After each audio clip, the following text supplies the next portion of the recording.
Foi nessa ida que você mostrou os caras sem orelha? Que eles cortavam a orelha ou não? Você cortava a orelha, foi no Iraque. No Iraque? Foi 2 anos antes. Um ano antes.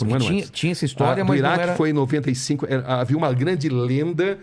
O governo de Bagdá, o Saddam Hussein, o Tariq Aziz, que era o vice-primeiro-ministro, o homem que aparecia para a imprensa internacional, dizia, desafiava jornalistas internacionais a provarem que eles cortavam a orelha daqueles iraquianos que ousassem se negar a servir o exército. Entendeu? Isso sempre circulava, mas eles desafiavam jornalistas a provarem isso. E nós conseguimos provar. Eu vi essa cena. Isso. Quem que puxa o turbante, alguma coisa que mostrou? Essa foi a segunda situação, né? Porque, na verdade, eu fui beneficiado pelo fato de que a gente estava ali em Bagdá, com o Saddam Hussein, e 24 horas por dia, monitorados pelos agentes do Saddam. Mas eles estavam do lado. Eles estavam lá, eles sabiam tudo onde a gente estava, o que a gente estava fazendo. Quando você apontava a câmera, o cara falava que pode, que não pode? Exatamente. Então, como é que eu ia, por exemplo, para Saddam City, onde estava a grande maioria silenciosa, né? Porque é o seguinte, internacionalmente, os xiitas são minoria. Tá. Os sunitas são maioria. Mas os xiitas, no Iraque, eles são maioria. Uma maioria que jamais conseguiu deter o poder. E eu sabia que grande parte desses soldados que tiveram a orelha cortada estavam num lugar chamado Saddam City, porque em Saddam City havia contingentes de soldados, pelo menos havia essa informação, que se negaram a servir o exército e tiveram as suas orelhas sumariamente cortadas para servir de exemplo. Eles eram sunitas? Eles eram xiitas. Xiitas, exatamente. Eram o Saddam Hussein sunita. O Saddam Hussein sempre perseguia os sunitas. No Iraque são minoria, entendeu? Mas eles sempre tiveram muito próximos do poder. Era uma minoria que sempre deteve um poder econômico maior, entendeu? Os sunitas, se você considerar o islamismo internacional, são maioria. Mas dentro do Iraque, os xiitas são maioria. Né? Esses xiitas são apoiados pelo Irã, que é um país xiita, por exemplo. Né? Bom, mas enfim, e a gente tinha que ir para Saddam City, onde estavam os soldados. Eu sabia que haveria uma grande chance. Mas como é que eu ia fazer para ir sendo seguido dia e noite pelos soldados do Saddam Hussein? Aí como é que eu consegui? Ficamos sabendo que havia chegado assim um grupo de jornalistas americanos. E não havia agentes suficientes para monitorar americanos e brasileiros. Então, o sabedor disso falou assim, olha, a gente está meio doente aqui, meio cansado, e também a gente está afim de jogar tênis, entendeu? Para relaxar um pouco. Então, a gente vai num outro hotel que tem quadra de tênis, e lá a gente vai jogar tênis, tá bom? Tudo bem? Então, eles já até gostaram, porque eles não teriam como seguir a gente e os americanos ao mesmo tempo. Então, o que eu fiz? Eu e o cinegrafista Fernando Pelégio, que era o cinegrafista que estava comigo lá, a gente botou a câmera dentro de uma raqueteira de tênis e fomos para esse hotel onde havia uma quadra de tênis. Tá. Entendeu? Então vocês foram realmente para o hotel? Fomos para esse hotel. Tá. Chegamos até simular e para a quadra de tênis. Quando a gente se sentiu seguro... Não tem ninguém seguindo. A gente tratou de identificar um motorista que eu tinha informação que fazia ponto ali naquele hotel. Entendeu? Que era o Hotel Sulemânia. Meu coração já está acelerado só de você contar essa história. Né? Porque o que acontece é que a gente entrou no primeiro...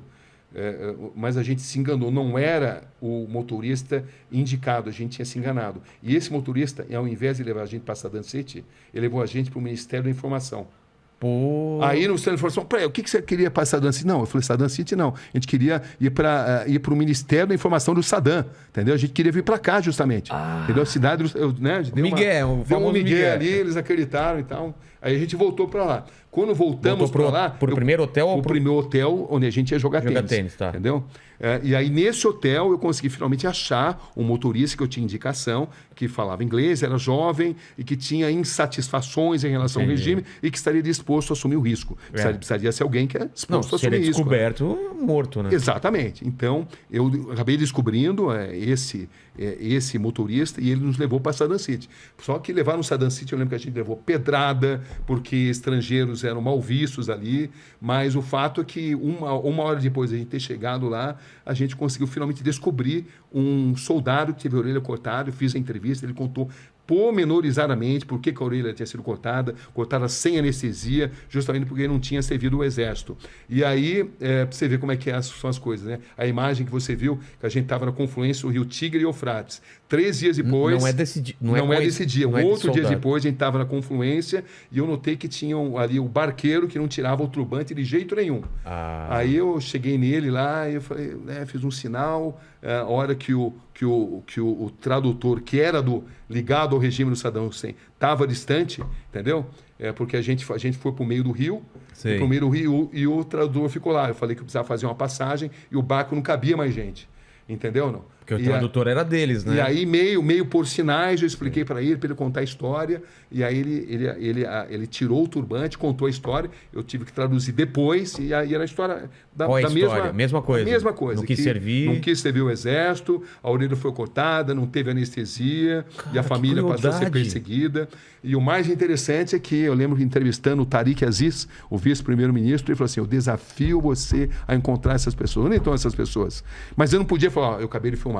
Porque se eu falasse isso, eles iriam revistar, confiscar. E eu queria ainda ir para a cidade, arrasá-la pelas armas químicas do Saddam Hussein. Claro. Só que essa cidade arrasada pelas armas químicas do Saddam Hussein estavam no norte do Iraque. Sei.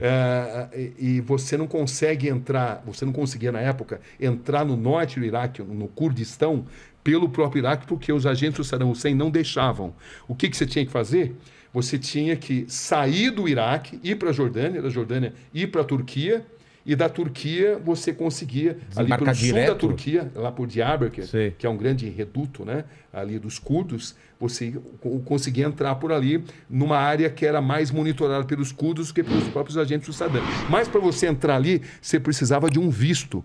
Mas ali eu tive uma grande sorte, repórter, só ter sorte também.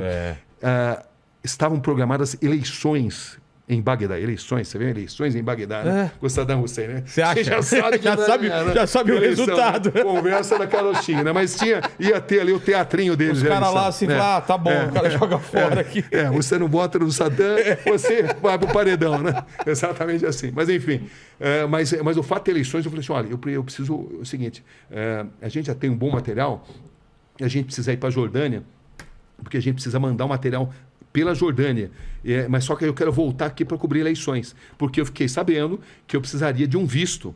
E aí eu falei, eu vou voltar aqui 2 semanas para cobrir as eleições. Aí eles me deram um visto. Aí eu não voltei para cobrir as eleições. Eu fui. E valia lá para cima também. Aí valia lá para cima também.